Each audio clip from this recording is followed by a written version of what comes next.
You just press the button. I think it's kind of a no-brainer. This is a real button. Great to see everybody. Thanks for being here. Peter, it's so nice to see you. Thank you for joining us and talking to us.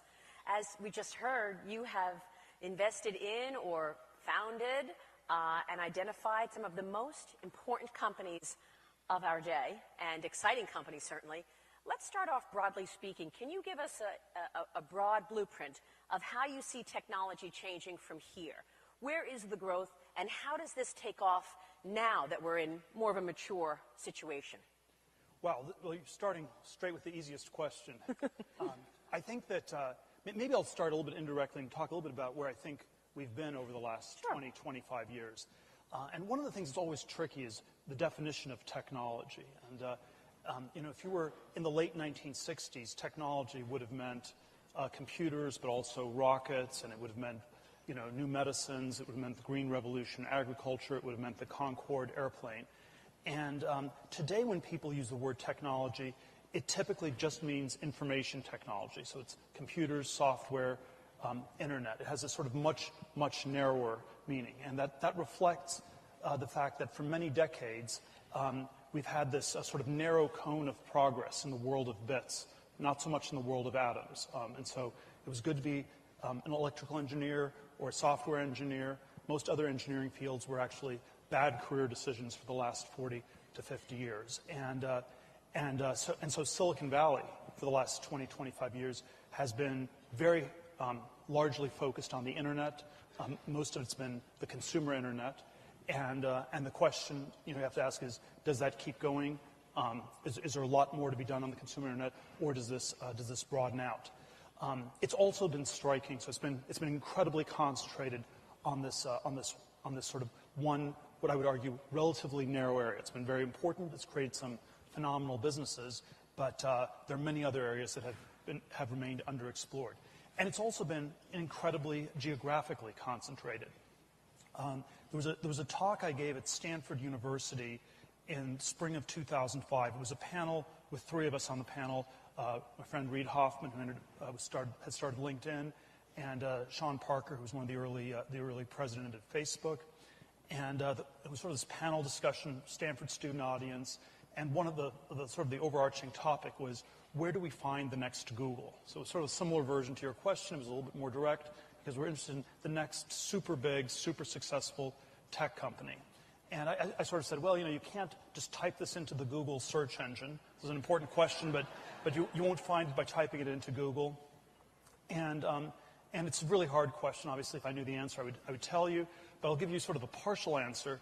And the partial answer was that I thought there was a 50% chance that you would find the next Google within a 5-mile radius of the room everybody was in. And so that's only 1/1,000,000th of the surface area of the planet. So if we, 50% and you get rid of 6 zeros, that's a pretty good simplification, even though it was still a non-trivial search problem within a 5-mile radius. Now, I think unbeknownst to all three of us, all of us were involved, investors or employees at Facebook, probably the next Google was Facebook. It turned out to be 1.8 miles from that room. It was 1.7 miles by bike. But as I've been thinking about it, if I were to try to answer that same question today in 2018, I think it would be, and it would take a lot more to try to explain his intuitions, but I would think it's much less than 50% chance that it's anywhere within a 50-mile radius, anywhere within the broader San Francisco, Silicon Valley corridor. It's not clear that it will be another consumer internet company. I'm not sure I'm quite as pessimistic as you, Maria, but I do share the suspicion that we're sort of 20, 25 years into the consumer internet and 10 years into the mobile internet, and so the good ideas were found pretty quickly, and perhaps most of those have been explored. And so there is a sense that the future is going to be perhaps harder to predict. It's going to be much more distributed. It will be areas outside of that, and so and you see this in the way people have been talking in Silicon Valley about all these different areas: artificial intelligence, augmented reality, virtual reality, self-driving cars. I think you can be sort of bullish or bearish on these. I often worry that a lot of them are a little bit too much buzzwords and are somewhat exaggerated. But I think they reflect the sense that perhaps it won't be another app on the iPhone. It'll be something beyond the consumer internet, that we have to do new things. And then I think there's also a good chance that it will be, geographically more distributed. That if you look at Y Combinator, the startup accelerator, 3 or 4 years ago, people would come to Silicon Valley for 3 months. You do demo day, you get funding, and then you'd stay in Silicon Valley and build the companies. And at this point, far more of the companies go back to the places where they're from. And I think there's sort of an economic reason for this. There's a lot of different factors, but just to start with an economic reason, the cost of living in San Francisco or any of the mega cities, New York, London, has gotten extraordinarily high. And one of the important economic questions that we should ask is, at what point is this a feature, and at what point does this become a bug? So, it's a feature where you have sort of these incredible network effects in London, New York, San Francisco, Silicon Valley, and so everyone has to be where everyone is, where all the ideas are, where all the capital is with respect to technology. There are analogous things one could say with respect to finance. And then at some point, does it just get so expensive that it just doesn't quite work, that it doesn't even work creatively anymore, that you have to sort of very quickly make money just to pay the rents. And sort of one of the things I've been starting to think about as a venture capitalist in Silicon Valley is that the majority of the capital I give to the companies is just going to landlords.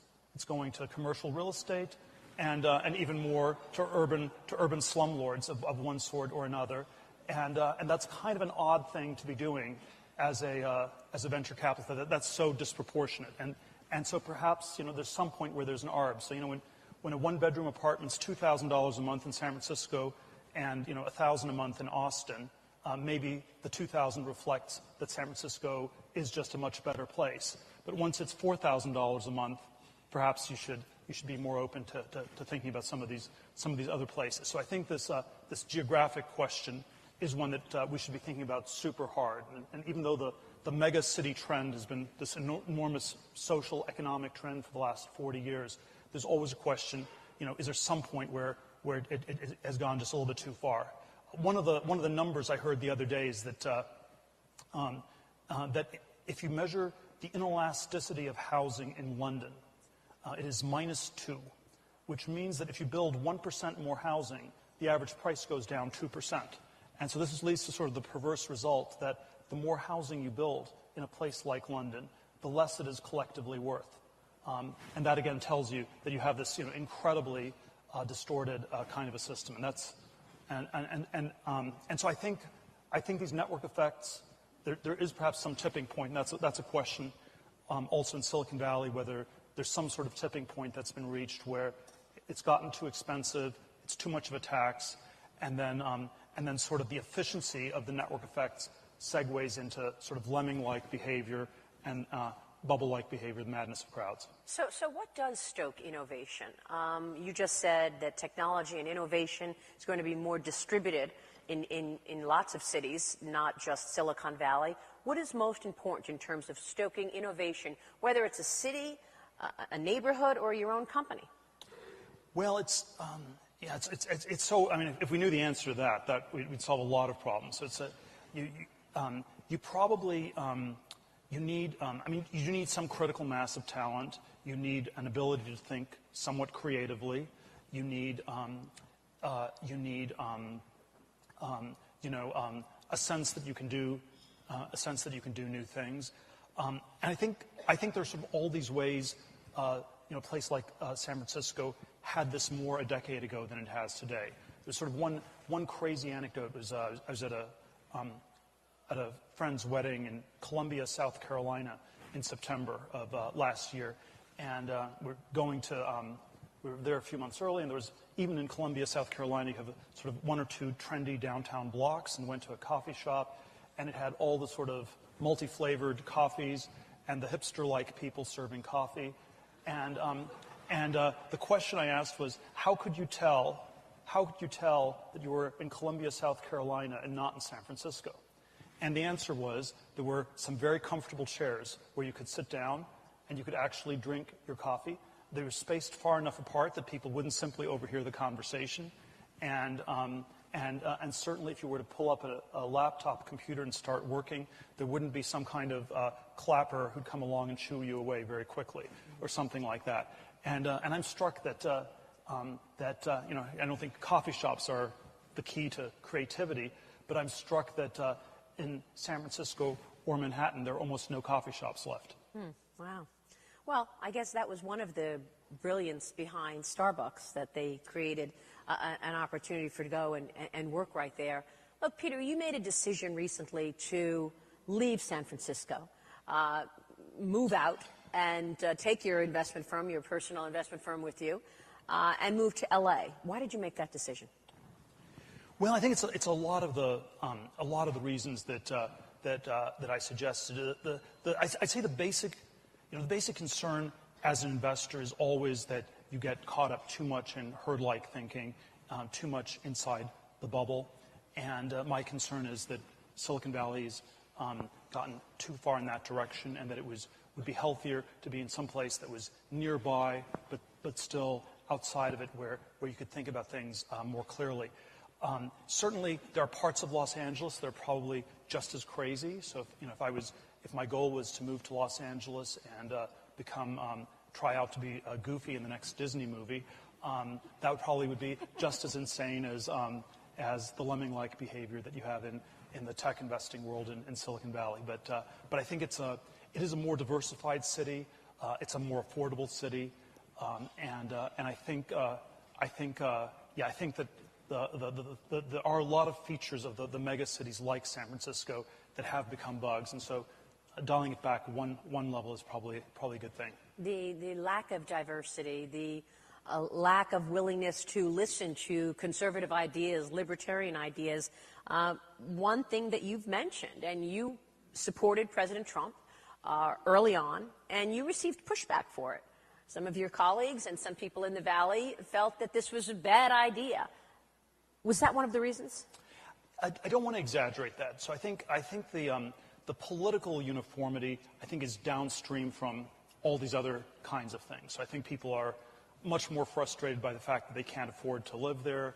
They're much more frustrated by the fact the local schools don't work, all the local things don't work. And then I'm tempted to say it gets displaced into these sort of intense ideological fights about Trump, but it's just because you're living in a $4,000 barely functioning one-bedroom apartment or something. That's really what drives it. But yes, it has been striking how what had always been a very liberal place, and I don't have a problem with being in a minority politically or in any other way, has sort of become almost a one-party state, and that is sort of if you have something that's 85-15 as a split, that's pretty that's lopsided, but understandable. If you have something where the apparent split is 99-1, where we have that sort of near unanimity, that's not because the 99% have figured out the truth. It's because that's where you're dealing with something that's almost totalitarian, that's almost a one-party state. So when you have complete unanimity, that tells you that political correctness may have gone a little bit too far. And the thing that was striking about I often think of myself as a somewhat independent, contrarian investor, and I thought supporting Trump was one of the least contrarian things I ever did. It was half the country supported him, half was against. True. So and then within the Silicon Valley context, it was somehow the most contrarian thing and the least contrarian thing at the same time that I've ever done. How's he doing now, Peter? Let's talk about policies that you'd like to see coming out of this White House and the policies that we've already seen. Well, it's I think there are all sorts. It's very hard to get things to work in this country. There are a lot of the political governing institutions are simply not nearly working as well as they used to. The one thing that I liked about Trump and still very much like about him is a willingness to ask questions, to reframe the debate, and not to be sort of confined by these narrow politically correct strictures. I've often said that our greatest political problem is the problem of political correctness, and I think there are any of a number of issues where it is good to rethink things.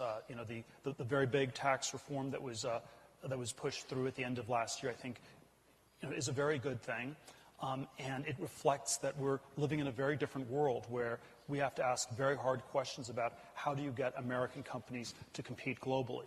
The last big tax reform was in 1986. Before that, where you sort of had you sort of simplified and had sort of uniform taxes, and that made sense in a non-globalized world, which was still much less globalized in 1986.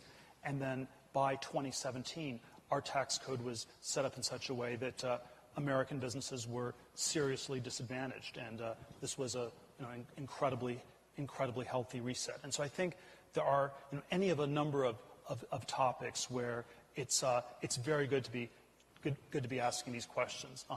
And then it's been obviously there are all sorts of things that are somewhat disappointing, and at the same time I don't know how much one can expect. So that's. I think I still think it's better than the alternatives by far. Mm-hmm. Hillary Clinton. Yes, or Bernie Sanders. Or Bernie Sanders. In terms of the tax plan, that certainly did help economic growth. We're talking about 3% growth this year, and the rollback of regulations was also a boost for the economy. But the president is getting some pushback on his ideas on trade, in terms of tariffs on aluminum and steel. Where do you sit on this? Well, I know this is probably trying to question free trade orthodoxy is the thing you should absolutely not do in this room or in New York City generally. But just to try to be the pushback, be the contrarian. Push back a little bit. There is something really odd going on in the trade relations. We have the way you'd expect things to be working in a healthily globalizing world is that capital would flow from the slow-growing to the fast-growing economies, from the developed to the developing world. This was the way the trade patterns looked in 1900, which was a relatively open, free trade world where the UK had a current account surplus of 4% of GDP, and the capital got exported to invest in Russian railroads or Argentina or all sorts of other countries that had higher growth rates and promised a higher return on capital. That's the way globalization is supposed to look. Today, it's quite the opposite, where the capital is flowing uphill from China to the U.S. and is sort of the other side of these enormous current account and trade deficits the United States has. And so we sort of are exporting $100 billion a year to China, importing $450 billion a year from China, and then China, is an economy that's growing, let's say, 6.5% a year, is investing in an economy that maybe is growing 3% a year, when the flows should be the other way around.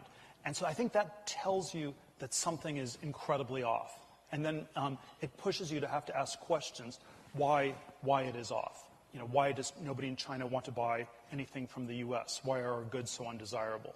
Or why are there policies that skew things too much towards consumption in the U.S. and more to investment in other places? And should we be rethinking that?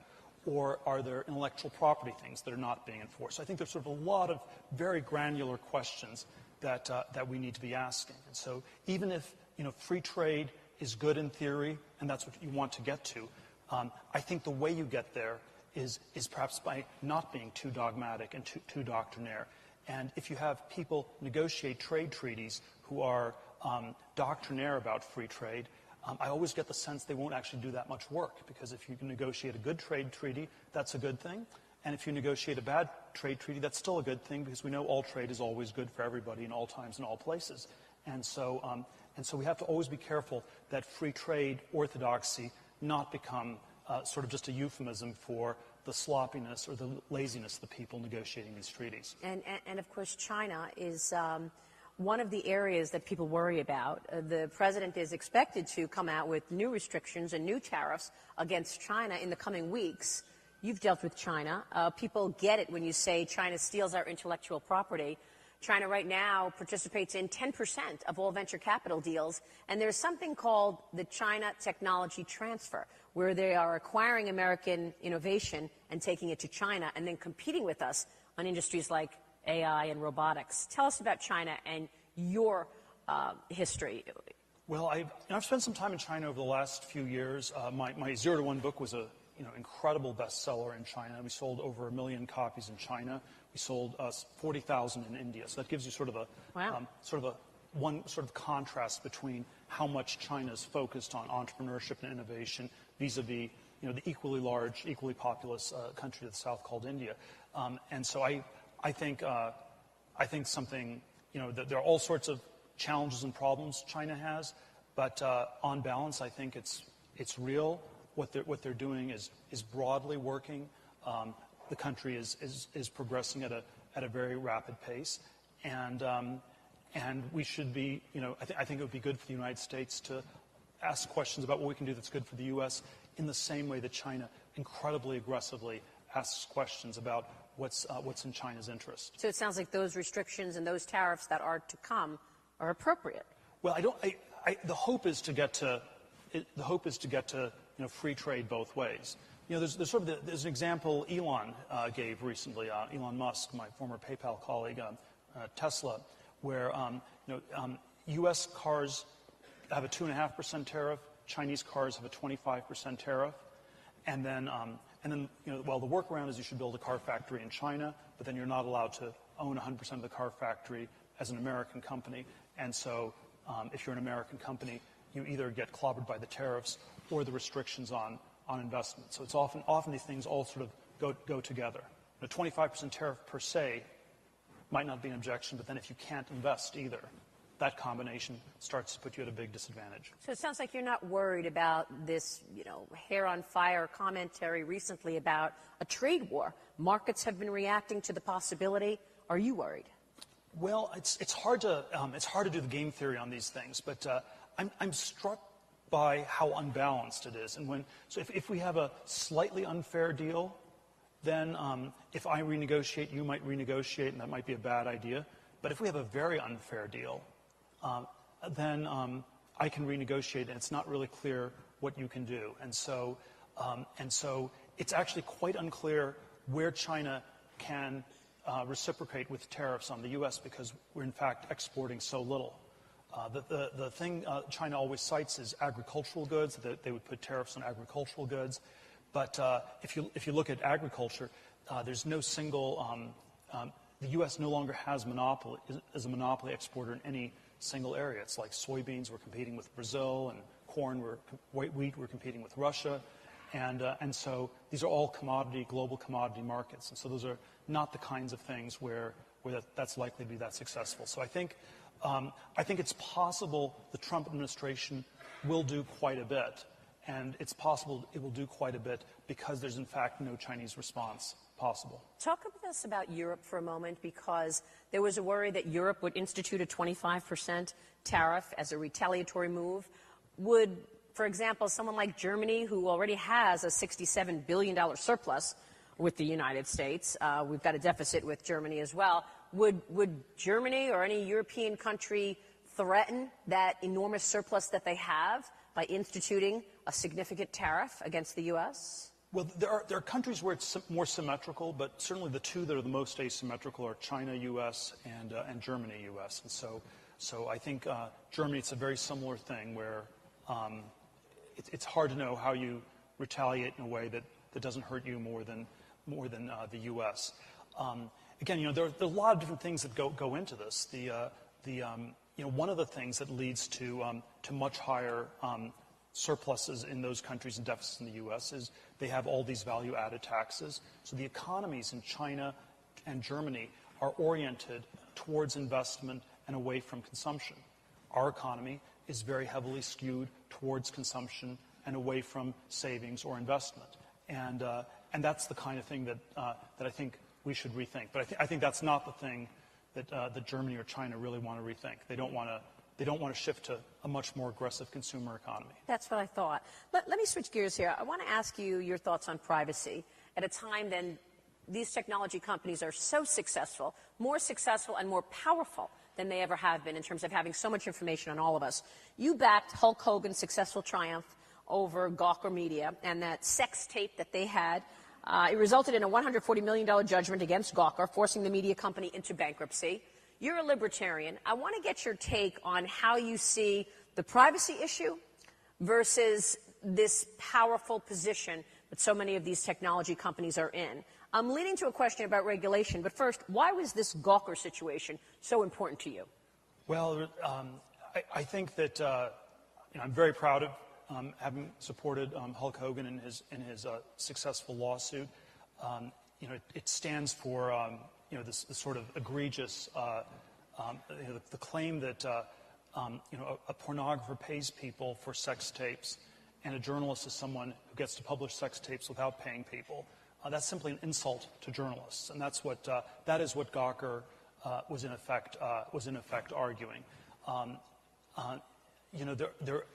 There's a First Amendment. We believe in free speech, but that doesn't mean that you get to steal a sex tape made in the privacy of a bedroom and post it on the internet for everybody to see. And the legal frame is, of course, we have a First Amendment. We also have a Fourth Amendment, which protects you against unreasonable search and seizure, not just by the government, but certainly also by private actors. But the principle just didn't sit well with you. Your principles just didn't. Well, I'd seen them, bully and mistreat people for a long time, and I thought it was going to continue. I think once these things get published, the damage tends to be done. But it was sort of this ongoing tortious behavior that was simply going to continue, and someone needed to try to say for that to stop. Now, I think that if we talk about so I do think this question about privacy in the digital era is something that deserves to be rethought a lot, and it's not a matter of technological determinism. We often like to tell these technologically determinist stories where if you are pro-privacy, you are a Luddite, and that privacy is an old-fashioned concept. It went out the window, and it's no longer going to be possible in a technological world. I don't think that's true. I think it is always not just a technological question. It's a legal question. It's a cultural, social, political question, and I think that we're going to have a balance that will protect more privacy in the future. Now, I do think that what Gawker did vis-a-vis what the big tech companies are doing is very different. So, I think one very basic difference is if you voluntarily give the information, that's quite different from it being sort of illegally obtained and in the sort of privacy-violating way. But I think these things are always open to be rethought. Having said that, we are seeing murders on YouTube, suicide on Facebook, and these companies have more information about us than they ever have. Google says it anonymizes all the data that it has, but let's face it, when you put something in that Google search engine, these are some of your most secret, most personal things that you are searching for, and Google has it all. They say they anonymize it, but given the position that these technology companies are in today, more powerful than ever before, should this industry be regulated more?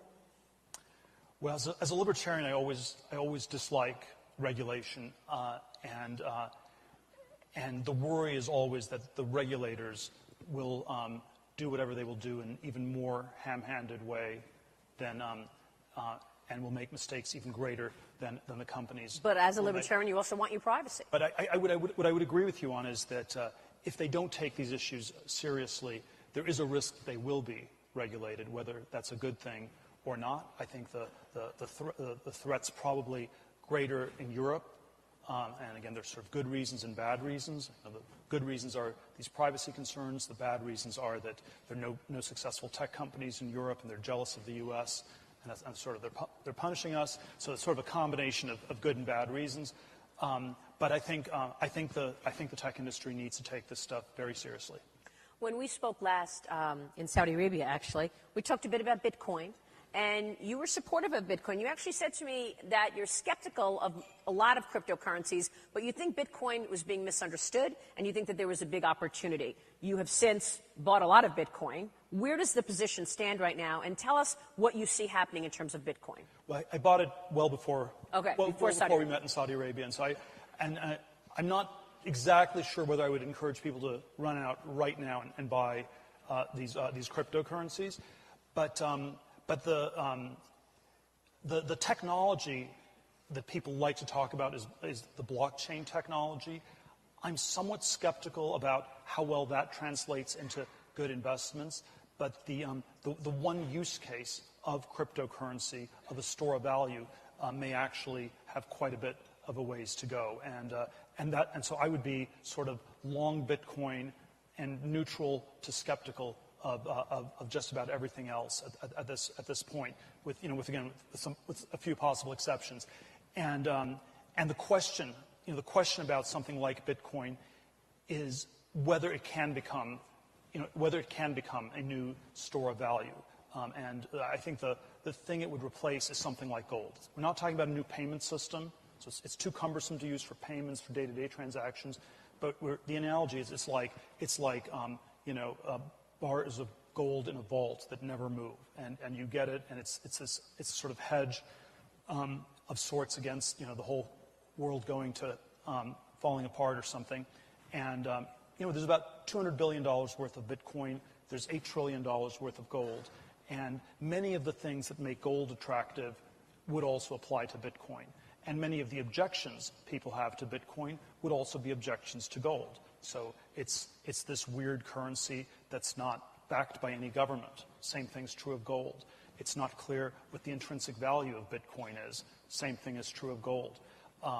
It may well be a bubble, but and most bubbles are unstable and end. But one of my friends has this line that money is the bubble that never pops. And so if it's money, it is bubble-like, and the value of money comes from often this sort of social thing where its value, you'd like to have a $100 bill because everybody else would like to have a $100 bill. And then if everyone decided a $100 bill was worthless, you might not want to have a $100 bill anymore. And so there is this sort of bubble-like aspect to money, but it's one that can be quite stable. And so even if Bitcoin is bubble-like, that doesn't necessarily rebut it in this core use case for a store of value. And the part, I would say that there are all these elements that remind me of 99-2000 that make me nervous. So it's people playing fast and loose with the ICO rules, just like with the IPOs and the dot-com bubble. You have sort of the crazy promoter-type people where the people who exaggerate beat the people with the normal plan, and then they get beaten by the people who exaggerate a lot. And so there are sort of a lot of very crazy, unhealthy dynamics. At the same time, it still strikes me as deeply contrarian. And one thing that's very different from the dot-com bubble in the late 90s is there are virtually no Wall Street analysts, no Wall Street banks that are pushing this in any way whatsoever. Whereas, if you looked at how many analysts were working on dot-com companies in 99-2000, that was way too many, and that was probably, sort of another small indicator that it was too consensus. It's been missed in New York City. It's been missed even more shockingly in Silicon Valley, where and it is a technology that's sort of emerged in this fairly distributed way. Ethereum, the number 2 currency, most of the work is being done in Zug, Switzerland. Bitcoin, of course, has this mystery where people don't even know who created Bitcoin. They don't know who Satoshi, the founder of Bitcoin, is. So from a geographic perspective, we have actually no idea where that company got started. That's funny. It's interesting to me that you are supportive of Bitcoin, but not the other cryptocurrencies. What is Bitcoin? How does Bitcoin differ from the 10 others out there? Well, I believe there will be one. My view is that there's going to be one cryptocurrency that will be the equivalent of gold. And so the one, all else being equal, that you should bet on is the biggest one. So gold continues to be gold because it's the main asset class. Maybe it could be replaced by silver, but it doesn't seem to be happening. So there's a chance Ethereum could beat Bitcoin. There's a chance some of the others have better features. And so I think it's most likely you'd bet on Bitcoin, And then there's some, and then the thing you have to think about is the product features, are they the ones that you really want in this alternate cryptocurrency? And so there are risks like there's a 51% miner rule where 51% of the miners get concentrated. That can destroy the integrity of the system. There's a risk with the pseudonymity, whether that's not quite the right feature, whether you want it to be more anonymous or more transparent or something like that. So there are questions whether the Bitcoin product is quite the right one. But all else being equal, I think my bet would be that there will be one online equivalent to gold, and the one you'd bet on would be the biggest. And it's come off of the highs, obviously. It got all the way up to 20,000. If it keeps coming down, would you be poised to buy more Bitcoin? You know, it's the I don't want to do the day trading. I did a presentation on this where there was a term hodl. And this was a misspelling. It was in some Bitcoin chat group at the end of, I believe, 2013, when it was near 1,000, and then subsequently crashed to about 200, 220. And there were questions, do you sell, do you buy, what do you do? And someone says, you want to say I'm hold, H-O-L-D, but he misspelled it, H-O-D-L. I'm hodling. And then the acronym got changed to mean hold on for dear life. And so, that's, yeah. So maybe there's a 50 to 80% chance that it ends up being worth less. Maybe there's a 20 to 50% chance it ends up being worth a lot more. Probability weighted, it's good. And then the question of how to time this, I'm not going to try to do that precisely. You mentioned a moment ago Elon Musk. I'd like to get your take on space travel and your interest in SpaceX and investment there. Are you surprised to see the private sector really picking up the momentum in terms of space travel? Where do you think that's going? I am. I've known Elon for 18 years now, and you should never bet against Elon. I can tell you all sorts of crazy personal Elon stories, but you never want to bet against him. And we were early investors in SpaceX back in early 2008. And one of the things Elon was talking about at the time was rocket reusability, which I thought was just inconceivable that this could ever be done. That it was sort of like dropping a pencil, and how would you get the pencil to land, or something like that. And they actually, it actually looks like they've pulled that off. And so this was an incredible technical achievement. And I guess the intuition I had for why it could not be done was that I thought that rockets were sort of a relatively old technology. There was it had been developed in the 50s and 60s. There was an opening to build a private company that could build them more efficiently, that would sort of have an end-to-end manufacturing process and sort of improve on the cost-plus accounting. But I think it turns out, no, it's actually still a technology that could be innovated on in tremendous ways. And the reason, in theory, like something like 90% of the cost is in the rocket, not the fuel. And so if you had an aviation industry where you had to throw away an airplane every time you used it, air travel would be a lot more expensive than it is. And so if you can cut the costs by something like an order of magnitude over time, that would seem to change the launch industry tremendously. You've been such an incredible investor, and I know people in the audience want to hear where you see growth and investment ideas. We talked about crypto. Let's talk a bit about AI, how that's changing the world and where you see the growth stories there. Healthcare is an area that you've also dabbled in. I know you don't like talking about necessarily themes or industries because you look at specific companies, but where could you tell us that you are identifying growth stories today? Well, I've been thinking a lot about this question of what aspects of technology are actually charismatic, where there's a good story, where it's a story about technology making the world a better place. And it needs to also be real, and it needs to be a viable business, but at least I think you want it to be something that inspires people, that motivates the people in the company, where it's not just about making money, but it really is, has some sort of a transcendent mission. And I think sort of my relatively short list on that in Silicon Valley is the crypto piece, which, where the people working on it do have this vision of a very, very different world that they're trying to build.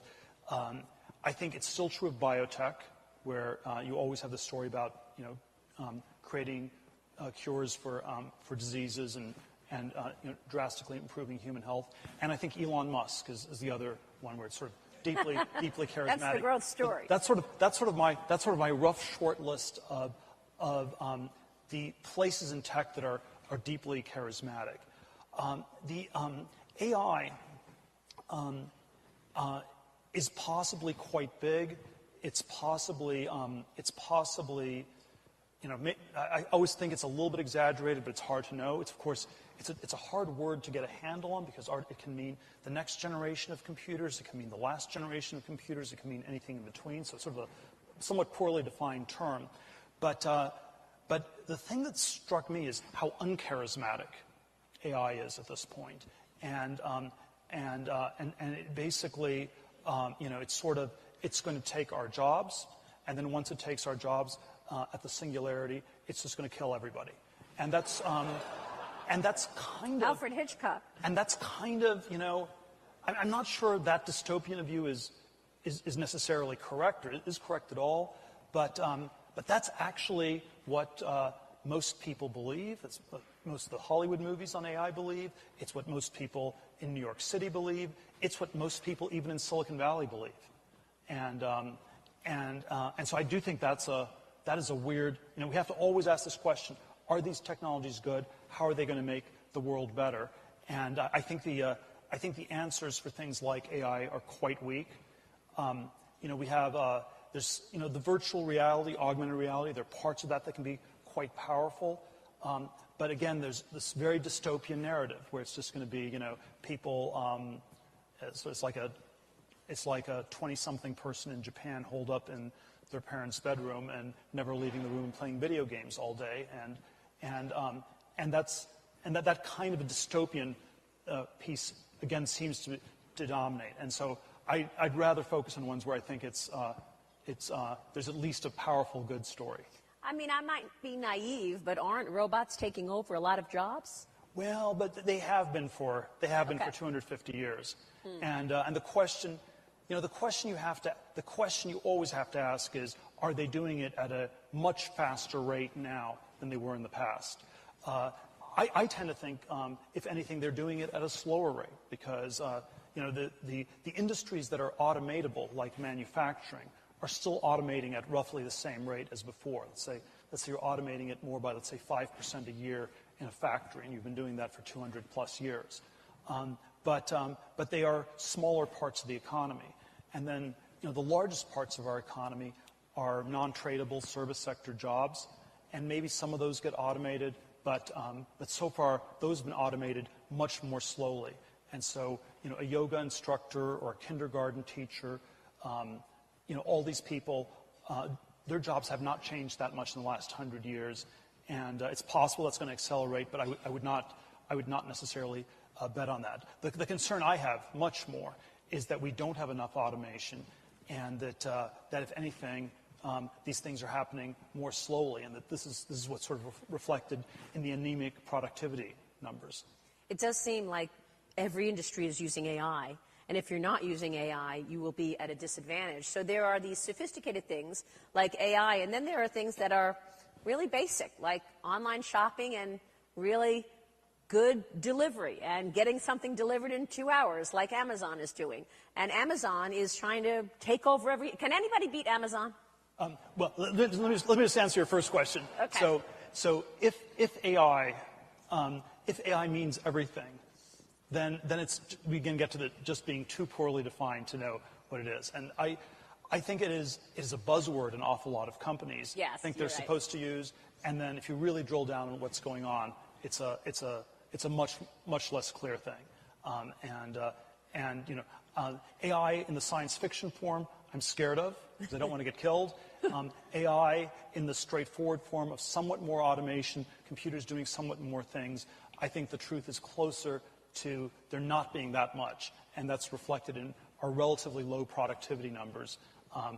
So I would anchor it more on the productivity numbers and a little bit less on the Silicon Valley sort of Panglossian utopian tech propaganda. So I'd go with the economic numbers, not the self-serving propaganda. I do think Amazon is the most ferocious company in the U.S. At this point, and if you were it is probably the company that you don't want to be competing against. I think there's always this very big difference between companies like Apple, Microsoft, Google, Facebook, where the core businesses are quite high margin, and the internal conversation is always, well, we can expand into this other business, but we're only going to expand into other businesses that are equally high margin, and so you end up. These companies end up being not that aggressive on the expansion side. They talk about it a lot, they think about a lot of things, but then most of the time, the calculus always is, does our margin go down if we do this, and if we do it, maybe we shouldn't. I'm not sure by the way, I'm not sure that's the right way to think about it. Maybe the right way to think about it is, you're earning 1.5% on your money in the bank account. Can you do better than that by investing in other things? But you're right, Amazon for a long time didn't care about profit. But Amazon's core business has very low margins, and therefore almost everything looks like it's a better margin business, and therefore Amazon is ferociously expansionary, and so yes, I think it is it's from the point of view of U.S. corporations. That's the business you'd have to be the most concerned about competitively. Is there another company out there with a lesser profile that is as ferocious as Amazon that you can think of? I can't think of anything that's even close. Yeah, and now they want to open checking accounts, going right at the banks. Let me ask you, Peter, about politics, because we got the midterm elections coming up in 2018, and then another presidential election, 2020. What do you expect in terms of resonating with the American people? Do you think President Trump gets a second term? I think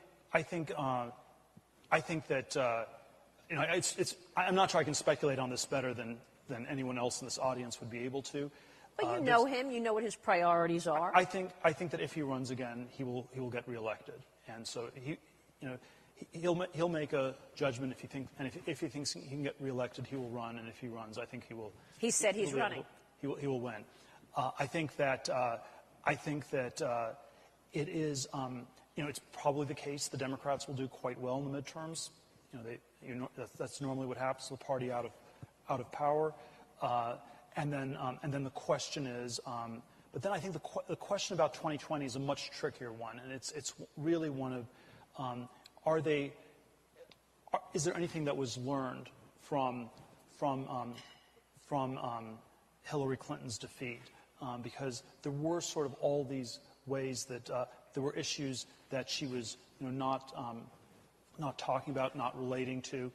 And people wanted jobs and economic growth. And I'm not yet sure there will be that adjustment. And the history never repeats itself, but I think it's vaguely, there is a vague parallel with the way the Democrats are treating Trump and the way the Republicans treated Obama, where, Obama was seen as this horrific, terrible, communist person from Kenya or something like that.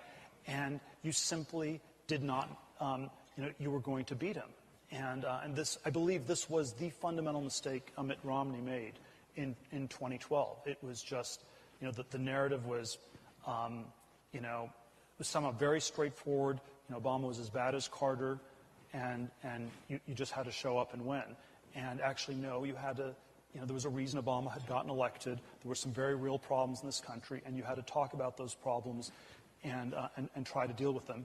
And there was a failure by the Republicans to do that in 2012, and I think the Democrats are setting themselves up for an even bigger version of that failure. And if you just have sort of this hate factory where it's about hating Trump all the time, that's going to handicap you from seriously engaging with the issues. I often I often think that you can, in debates and political conversations, our temptation is always to straw man the other side, to find the most ridiculous thing somebody says, to zero in on that, to exaggerate it even more, and to sort of use that to make the political opponent appear silly and ridiculous. And I think that we often would be well served to do the opposite of straw manning. And the sort of the word one of my colleagues came up with is steel man. We should steel man the people we disagree with. We should try to think about how can we make their arguments even better than they make them. And even if they're expressing their arguments in a bad way, what are the real underlying issues that those arguments reflect? How can we address those real underlying issues? I think if the Democrats were to do that with Trump, they would have a very high chance of winning. I see zero evidence that they're going to do that. Well, they continue to resist, as opposed to having a message. It's just resist. Well, it's still seen as like this crazy aberration that Trump won, and that and therefore you don't need to engage in any of the underlying issues. What about the media business? Like the middle class stagnation, things like that. How would you characterize the media business right now, post the Trump administration? Obviously, he has termed this fake news, and much of the media is, in fact, against him. Well, this is always, there was a, one of my friends in 1996 was a associate editor at the American Spectator, a conservative magazine. And I was talking to him. He was telling me, we can't really tell anybody, but all of us at this conservative news magazine were all desperately hoping for Bill Clinton's re-election. And the reason for this was that they had run all these stories on these Clinton scandals, the Troopergate scandal, the Whitewater scandal, and the circulation had quintupled. And so I think, and so I kind of wonder if the real dynamic with much of the sort of liberal media in the U.S. is the exact opposite of what people say. And I think Rachel Maddow is praying every day for President Trump's health. Her ratings are nearly on par with Fox, and this would be unthinkable. And the Washington Post, it may be a break-even business or even a somewhat profitable business as long as Trump's there. The late-night comics, Alec Baldwin, all these people. They're all Robert De Niro. They're all desperately hoping for Trump's re-election, even though I don't think they want to tell that to their viewers. I asked you earlier if you were going to start a conservative network, and so I won't ask you again because we'll show that tomorrow on Fox Business. Peter, I want to thank you so much for sitting with us today. Awesome. Thank you so much. Thanks a lot.